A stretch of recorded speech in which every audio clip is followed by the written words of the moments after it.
This news update is brought to you by... Say hello to Chelsea. Chelsea is a champion surfer, so she's accustomed to moving super fast, which is why she relies on super fast broadband brought to her through Flow's 100% fiber to the home network. It keeps her family sharing and surfing and saving each month. Combined, she bundles her Flow mobile, home phone, and TV services, so she can enjoy much more for much less, and so can you. Visit any Flow retail outlet, call 1-800-804-2994, or visit discoverflow.co to find out more. One-of-a-kind connection. This is how we flow.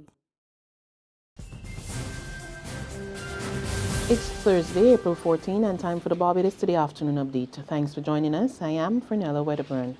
Police were today investigating an altercation between a pupil and a teacher at the Ellerslie Secondary School.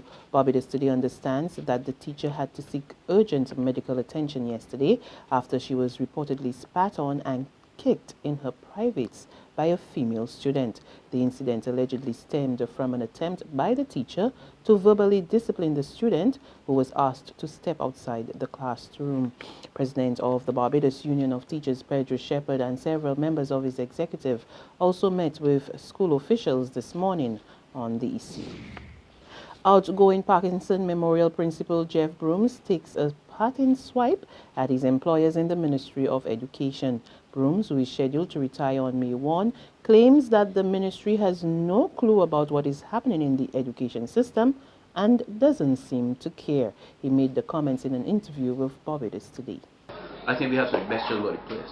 We have some children who get trouble, and I think a lot of times they're encouraged by some parents or some bad ones. And I think also, a lot of time the Ministry of Education don't know what's going on. They don't care. They don't interact with schools at any proper level. Like we have a education officer here at this school the last couple of years, never been in this office yet. Has never had a meeting with the principal yet, ever. So I don't think they're very serious about what they're doing. But you were right to them. I know this about 6 letters already. The permanent secretary chief has never got a response, not even that acknowledgement. So they really don't care as far as I'm concerned. I've decided they don't care, so I don't remember what they're doing. Broomes, who is expected to spend his final day on the job on April 29, also called for corporal punishment to be abolished in the island schools. I come to point out, I think most of the time corporal punishments are administered of anger. And I have punished people, I probably still from time to time, but I would like to see abolished. But we have the minister and all the people there talking about it almost every day. It shouldn't happen, but they refuse to change the law. Once it's on the books, they will be used. Go to Parliament and change the law and have it abolished. Because as long as there as an option, it will be used. In other news, the Campus Trendz murder trial of Jamar Dwayne Orlando Bino resumed in the Supreme Court today. Bino of Headsley's Land, Bank St. Michael, is accused of murdering Shara Griffith, Kellyanne Welch, Pearl Cornelius, Kelly Shaw Olivier, Nikita Belgrave, and Tiffany Harding on September 3 in 2010. Yesterday, Lizanne Cox, who just managed to escape the deadly fire nearly 6 years ago, was among the first of 40 witnesses to take the stand. She told the court she remembers seeing a man holding the store owner at a knife point, while another threw a Molotov cocktail just a mere feet away from where she was standing. She also explained how she and some friends managed to escape the blaze that resulted in the death of the 6 young ladies. Dr. David Gaskin, consultant pathologist at the Queen Elizabeth Hospital, and Police Constable Stacia Springer, a photographer with the Forensic Scenes of Crime Unit, also took the stand yesterday. The trial is being heard by Madam Justice Michelle Weeks. In sports, 6 stars from the victorious West Indies under-19 squad will feature in the 2016 Hero Caribbean Premier League. West Indies under-19 captain Shimron Hetmyer, he was retained by the Guyana Amazon Warriors. Fast bowler Alzari Joseph, he will play for St. Kitts and Nevis Patriots. And Garon Pope, he is with the Zooks. Those 3 are joined by Anderson Phillip, he is with the Trinbago Knight Riders, Shamar Springer on the Barbados Tridents team, and O'Shane Thomas will play for the Jamaica Tallowers. As per CPL regulations, each franchise is invited to select 1 player from their home country for the 4th edition of the CPL, which takes place from June 29 until August 7 this year. There's regional and international news after this short break.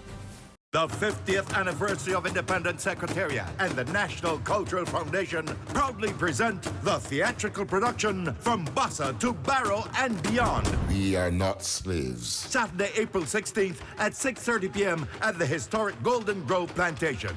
Come, be a witness to history. Aye, Nanny Greg! Enter the ritual. Feel the power. This country will be independent.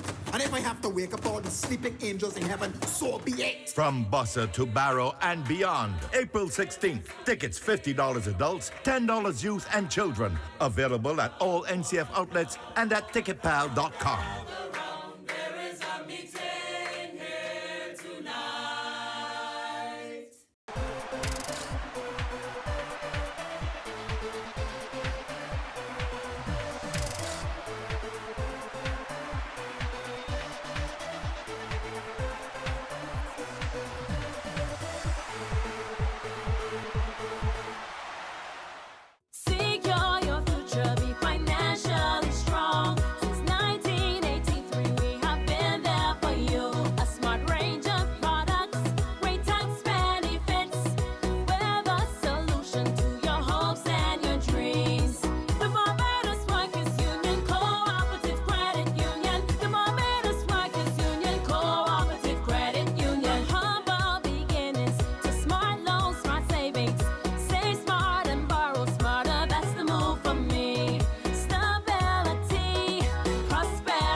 To news from the region, police are reporting an increase in motor vehicle thefts in Trinidad and Tobago. According to lawmen, there have been some 163 reports of stolen vehicles, with the Nissan Tida being the popular target for perpetrators. More in this report from TV6 News. An alarming 118% increase in robberies of motor vehicles.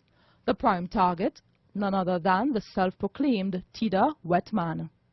So you have driver Wetman. And the reason why that vehicle is easily stolen or you're robbed of the vehicle, it can fit in, can blend in.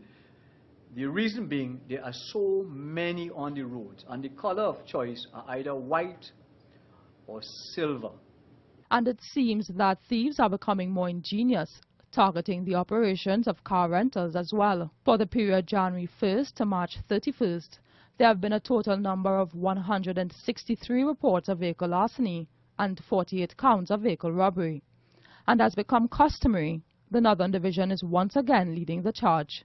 The police service had several recommendations for motorists to help in the prevention and recovery of stolen vehicles.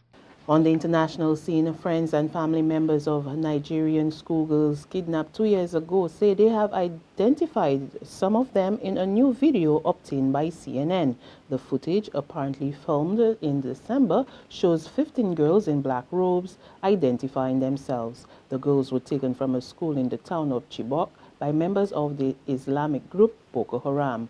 This as relatives of the girls marched in the capital on Thursday on the second anniversary of their abduction.